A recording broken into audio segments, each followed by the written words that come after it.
Hello guys, I Ashi from LU Update. Now I'm here with the next video of management. There are most important 40 questions MCQs. So please watch full video, and if you want a PDF notes and ebooks, please join our Telegram channel. Links are given in the description box. And if you want a PDF of financial accounting and business operations, so please join the Telegram. The PDF are provided in the Telegram channel, so please join. Okay, so let's start the video.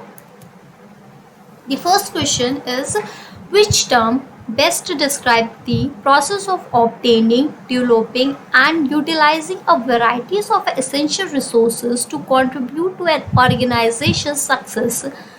The term is called as a management.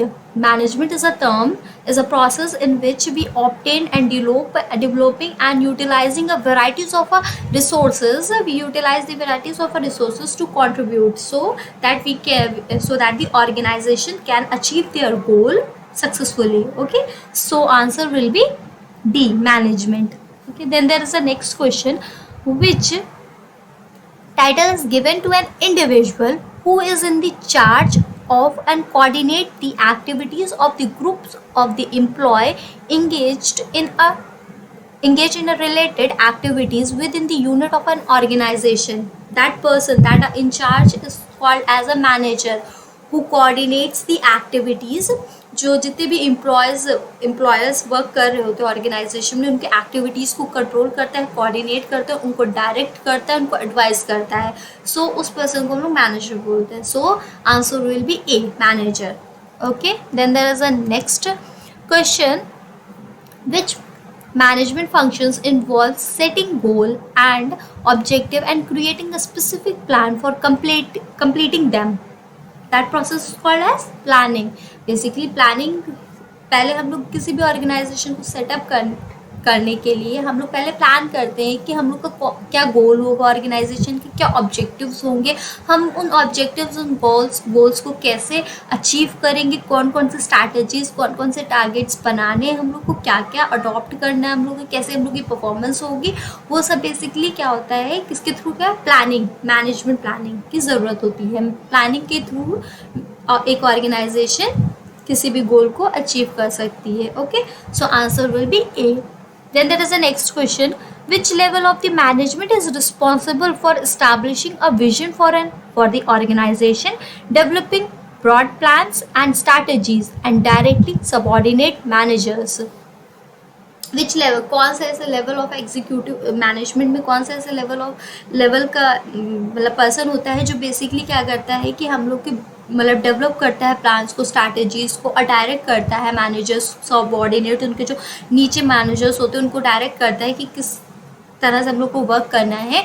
सो उस person को हम लोग basically उस person को क्या बोलते हैं, उसको हम लोग बोलते हैं एग्जीक्यूटिव मैनेजर. एग्जीक्यूटिव मैनेजर होता है जो बेसिकली क्या करता है, प्लान्स को डेवलप करता है, स्ट्रैटेजीज बनाता है, अपने सबऑर्डिनेट को डायरेक्ट करता है कि कंट्रोल करता है उसको किस डायरेक्शन में मूव करना है, कैसे परफॉर्मेंस करना है, कैसी एक्टिविटीज़ करनी है, वो किसके थ्रू मतलब किसके थ्रू डायरेक्ट की जाती है, एग्जीक्यूटिव मैनेजर है. So answer will be C. Okay, then there's the next question, which level of the management is responsible for implementing programs that are intended to carry out a broader objectives of an organization set by the executives?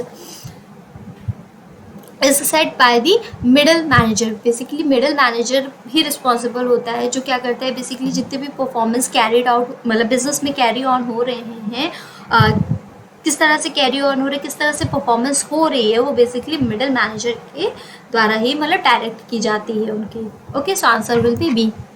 Then there is a next question, which management principles state that each individual should report to only one boss in order to avoid a conflict or a confusion? Unity of command में क्या होता है, basically unity of command में क्या होता है कि एक बॉस को ही, आपको हर एम्प्लॉय को एक बॉस को ही रिपोर्ट करना होगा. जितने भी आप रिपोर्ट्स प्रिपेयर कर रहे हैं, आपने किसी भी एक्टिविटी कोई भी परफॉर्मेंस की है, वो सिर्फ आपको एक बॉस को रिपोर्ट करनी होगी. बेसिकली ये इसलिए किया जाता है कि जितने भी जैसे कभी कभी कॉन्फ्लिक्ट हो जाता है, कन्फ्यूजन हो जाती है, तो इन सारी चीज़ों को अवॉइड करने के लिए मैनेजमेंट मतलब बिजनेस मतलब ऑर्गेनाइजेशन में ये किया जाता है कि आप एक बॉस को ही रिपोर्ट करें. सो उस प्रोसेस को उस मैनेजमेंट प्रिंसिपल को हम लोग बेसिक बोलते हैं unit of command. Okay, so answer will be D. Then there is the next question: which management principle states that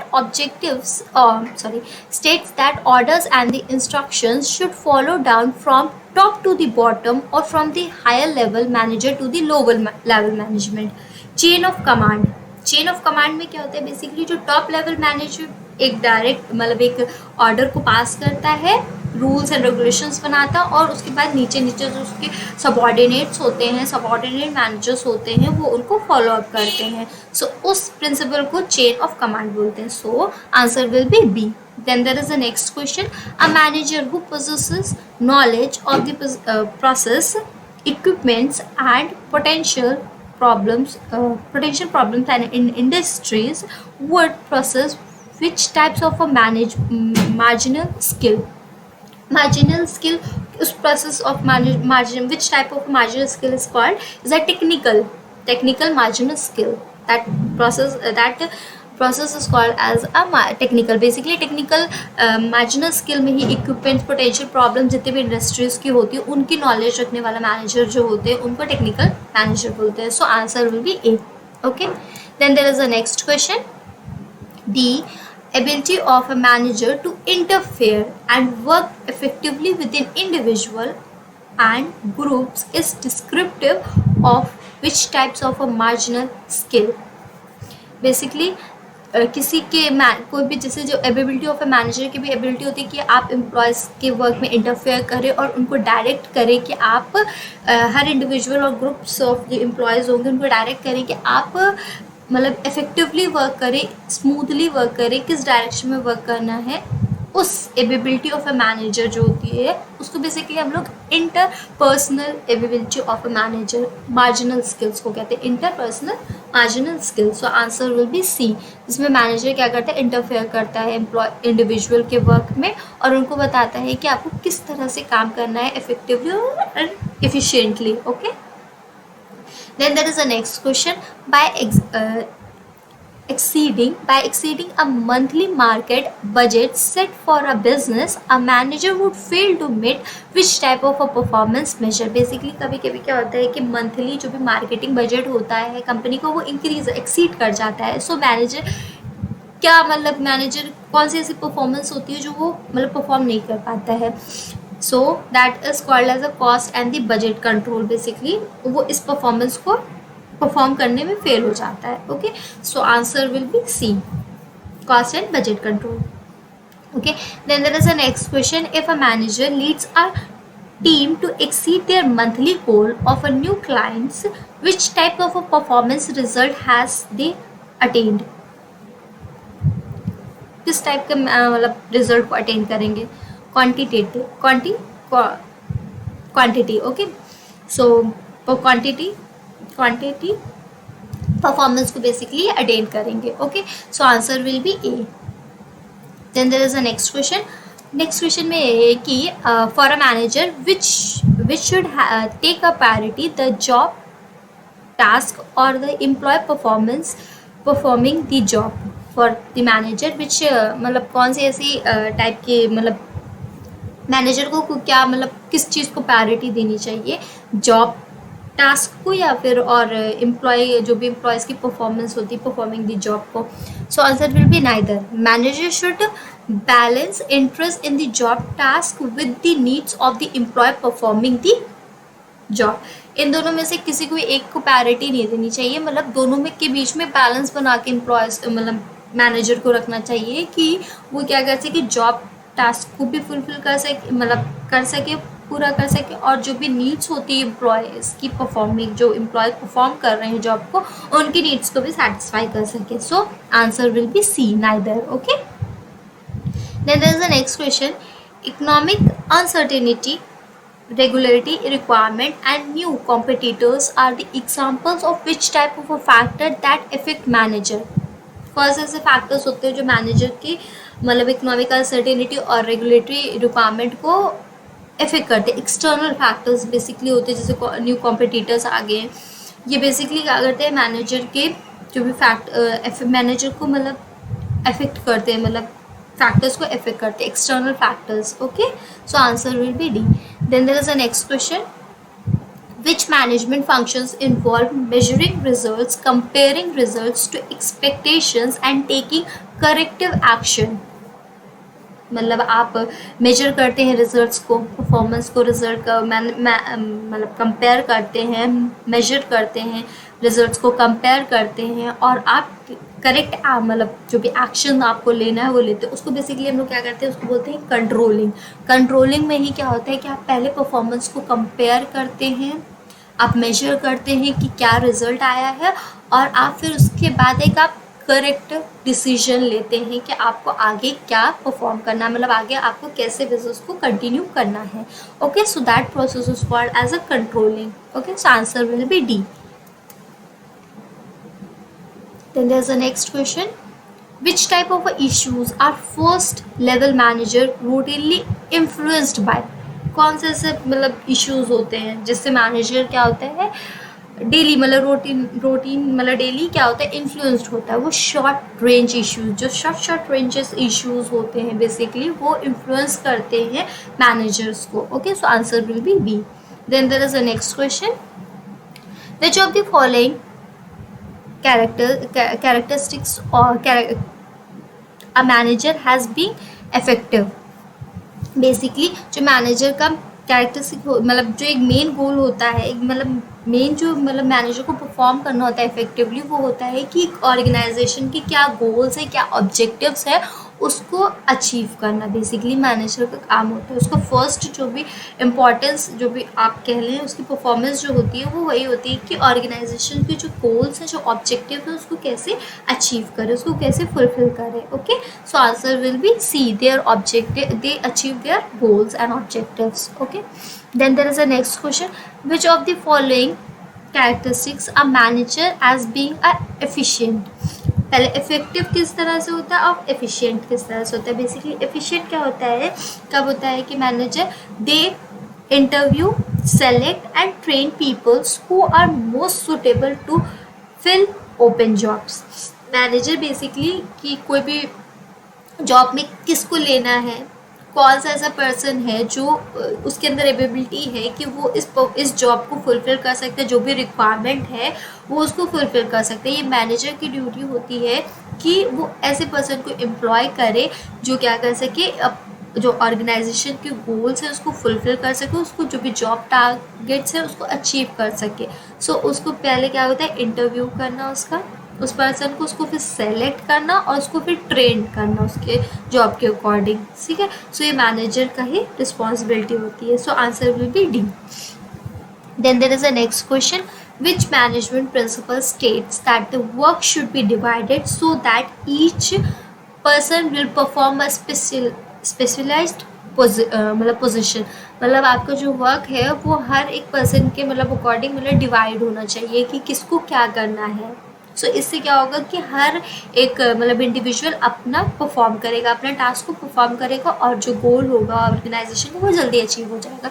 so that is called as division of a work. Division of a work में क्या किया जाता है कि work जो होता है उसको डिवाइड कर दिया जाता है in each individual, in each person. Okay, so answer will be A. Then there is a next question, what two majors end results are managers seeking on a daily basis. Daily basis पे basically क्या manager seek मतलब कौन सा end result उसका होता है, a product and the services. Okay, उसका end result यही होता है। So answer will be A. Then there is a next question, in a management the various roles that a managers are called on to perform and define in which process। कौन सा process, management process. That process is called as a management process, जिसमें manager क्या करता है, अपनी roles, अपनी duties को perform करता है। Okay, so that is called as a management process. So answer will be A. Okay, then there is a next question 21, which type of a manager are responsible for reporting to a middle manager। किस type of manager को मतलब responsible होते हैं कि वो middle manager को report करें. Managers are responsible for reporting to the middle managers. Okay, so answer will be B. Then there is a next question: which types of a management process, including measuring results, comparing results to expectations, and taking a corrective action to bring result into line, is called as a controlling. Okay, so that process is called as a controlling, जिसके through क्या करते हैं कि आप एक corrective decision लेते हैं कि आपको कैसे बिजनेस को कंटिन्यू आगे करना है, करेक्टिव एक्शन लेते हैं. Okay. Then there is the next question: which influential thoughts leader is known for his common sense approach to self improvement, as demonstrated through the books he authored? How to win friends and influence people. किसके through, किस leader के through ये गिवे मतलब book, मतलब ये authorize book की गई थी? How to win a friends and influence a people. Dale Carnegie के थ्रू क्या की गई थी? ये बुक्स को ऑथराइज की गई. So answer will be A. Okay. Then there is a next question: which influential thoughts leader is known as a father of a scientific management? Who is known as a father of scientific management? Frederick W. Taylor is known as the father of scientific management. Okay, so answer will be B. Then there's a next: who is a person who advanced earlier scientific management principle? जो scientific management principle मतलब जिसमें advance, जिसने मतलब दी थी, that is a Taylor. Taylor के द्वारा क्या किए गए थे? साइंटिफिक मैनेजमेंट प्रिंसिपल दी गई थी, और वही father of a scientific management भी कहलाते हैं. Okay. Then there is the next question: a reporting relation in which an employee receive order from and reports to only one superior is known as. एक ही superior को आप report करेंगे, मतलब एक ही boss होगा जिसको आप report करेंगे. Unity of command, that is called as a unity of command, जिसमें आप एक ही से ऑर्डर रिसीव करेंगे, आप एक ही को रिपोर्ट करेंगे, एक ही सुपरवाइजर को रिपोर्ट करेंगे. Okay. So answer will be D, unity of command. Then there is a next: which workers or administrative management theory? which work, कौन से ऐसे मतलब आज जैसे फ्यूल हो गए, पाकर हो गए और वेबर हो गए. वेबर, इनमें से किसने एडमिनिस्ट्रेटिव मैनेजमेंट थ्योरी पे काम किया था?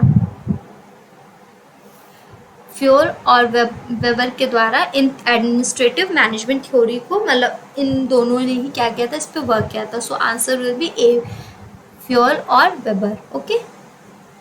Then there is the next question: dash is the study of how to create an organizational structure that leads to a high efficiency and effectiveness. That is called as a allocation management. Allocation management में basically आप एक ऐसा organisation structure को मतलब बनाते हैं जिसके through आप क्या करते हैं कि जो भी गोल्स और जो भी आप गोल्स होंगे, जो भी ऑब्जेक्टिव्स होंगे, उसको इफेक्टिवली और एफिशिएंटली आप उसको अचीव करेंगे. ओके, हाई लेवल पे. Okay, so answer will be D, allocating management, allocation management. Okay. Then there is the next: dash is the singleness of a purpose that makes a possible the creation of a one plan of a action to guide a manager in resource allocation. एक single line में एक purpose, single less line purpose होता है जिसके through unit, that is called as a unity of direction. एक unity of direction में आप क्या करते हैं, अपना हर एक प्रोसेस, जैसे एक प्लान को एक्शन में लाते हैं, उसको फुलफिल करते हैं, फिर दूसरा, फिर मतलब एक डायरेक्शन में चलते हैं. So that is called as a unity of direction. Okay, so answer will be A. Then there is a next question: which is an organizational environment theory? कौन सी इनमें से ऑर्गेनाइजेशनल एनवायरनमेंट थ्योरी है? The open system view, contingency theory, the theory of bureaucracy, the theory Z. Open मतलब organizational environmental theory कौन सी है? The open system view and contingency theory is an organization environmental theory. Okay, so answer will be A. Okay, then there is the next question: the dash theory is based on a positive assumptions about the workers. जो भी workers के positive assumptions होते हैं उस पर कौन सी theory based है? Y theory. Basically Y theory is based on the workers positive assumptions पे बेस्ड है. Okay, so answer will be C. Then there is the next: The dash theory states a manager choice of a organizational structure and control system depend on a characteristics of external environment. That theory is called as a contingency theory. Basically contingency theory में manager की जो भी आपके organisation structure होते हैं उसको अब manager choice choose करता है कि कैसा ऑर्गेनाइजेशन स्ट्रक्चर होगा, कैसा बिजनेस में ऑर्गेनाइजेशन स्ट्रक्चर होगा, उसको किस तरह से कंट्रोल करना है सिस्टम को पूरा, ठीक है. वो बेसिकली किस थ्योरी पे बेस्ड था, कॉन्टीजेंसी थ्योरी पे. Okay, so answer will be D. Then there is a next which is not one of the Fayol principle. इनमें से कौन से? Authority and the responsibility is a Fayol principle. 14 there are 14 principles, Fayol principles थे. Then globalisation is not one of that principle. Okay, so answer will be C, that is a odd one out. Okay, then there is a 34th question, which is not a management science theory. इसमें से management science theory कौन सी नहीं है? Operational management is a science theory. TQM is a total quantity management is a science theory. Management information system MIS is also a management science theory. Okay, so none of these are the option. Okay, ये सारे के सारे management theory science theory हैं. Okay, then there is a 35th question. Theory dash state that an average employee is lazy and will try to do as less work as possible. ये theory किसके? Y theory. Y theory में basically आपको X theory में आपको ये बताया गया था कि एम्प्लॉयज़ की लेजीनेस क्या होती है और वो कितना से कम वर्क करना चाहते हैं. इस थ्योरी में आपको ये बताया था. So X theory. Okay, Y theory में आपको जो भी पॉजिटिव अजम्पशंस थे कि वर्कर्स के पॉजिटिव, एम्प्लॉयज़ के पॉजिटिव अजम्पशंस कौन से, वो वाई थ्योरी में बताई थी. Okay, then there is the next question. In a recent history, workers has felt that they should be empowered in the workplace. This is an example of social influence. Okay, this is an example of social influence. So answer will be A. Then there is the next question. Scientific management, administrative management and bureaucratic management belonging to the management viewpoint known as classical perspective. ये सारे जितने भी management theories हैं ये classical prospective के मतलब के अंदर आती हैं. Classical prospective, the scientific management, administrative और bureaucratic management. Okay, so answer will be A. Then there is a next question. The theorist that advocate standard methodology for doing a task and suggested that workers were motivated by paying according to the output. Piece work is called मतलब ये theory किस theorist ने ये मतलब theory दी थी कि आप जितना काम कर रहे हैं मतलब वर्कर्स को मोटिवेट करना, मतलब उनको इंकरेज करना कि वो और अच्छे से वर्क करें. सो उनको पे होगा कि अकॉर्डिंग टू जो वो जितना पीस वर्क करेंगे उसके बेसिस पे उनको पे होगा. ये किसने दी थी? ये फ्रेडरिक स्ट्रेलर के द्वारा थ्योरी दी गई थी, जिसके थ्रू क्या गया था, वर्कर्स को मोटिवेट और इंकरेज किया गया था कि आप जितना काम करेंगे, जितना पीस ऑफ वर्क करेंगे उसके बेसिस पे आपको पे किया जाएगा. Okay, so answer will be C. Then there is an 39 question. As a theory Y manager you believe that your employ. Y theory में क्या था? पॉजिटिव आपके जितने भी अजम्पशंस थे वर्कर्स के वो दिए गए थे. सो इसमें क्या था कि बिलीव किया जाता है, believe that your employees are self motivated होने चाहिए, सेल्फ डायरेक्टेड होने चाहिए टूवर्ड्स अचीविंग ऑर्गेनाइजेशन गोल्स को अचीव करने के लिए. Okay, self motivated, self directed होने चाहिए कि वो क्या कर सके, जितने ऑर्गेनाइजेशन के जो भी ऑब्जेक्टिव्स होंगे, गोल्स होंगे, उसको क्या कर सके, अचीव कर सके. Okay, so answer will be D. Then there is a last question. What does the case scientific management is action? Okay, is related. देखिए बेसिकली ये क्या था कि एक साइंटिफिक थ्योरी जो भी साइंटिफिक मैनेजमेंट है, एक एक्शन, एक ऐसे ट्रेडिशनल अप्रोच था. Traditional approach to the management can be successfully applied to the problem of a modern organisation, ये एक ट्रेडिशनल अप्रोच है साइंटिफिक मैनेजमेंट, जो बेसिकली क्या करता है जितने भी मॉडर्न ऑर्गेनाइजेशन की जो भी प्रॉब्लम्स होते हैं उसको क्या उस पर अप्लाइड करके उसको प्रॉब्लम्स को सॉल्व कर सकता है. So that is a traditional approach. ये traditional scientific management is an action of a traditional approach. Okay, so answer will be C. Okay, thank you guys, and please, if you like the video, please click on the like button, and subscribe. If you are new, please subscribe our channel for the new latest video notification. And if you not join our telegram channel, please join our telegram channel that are given in the description box, so you can get a pdf, free pdf there of all the subjects. So please join our telegram channel. Okay, thank you.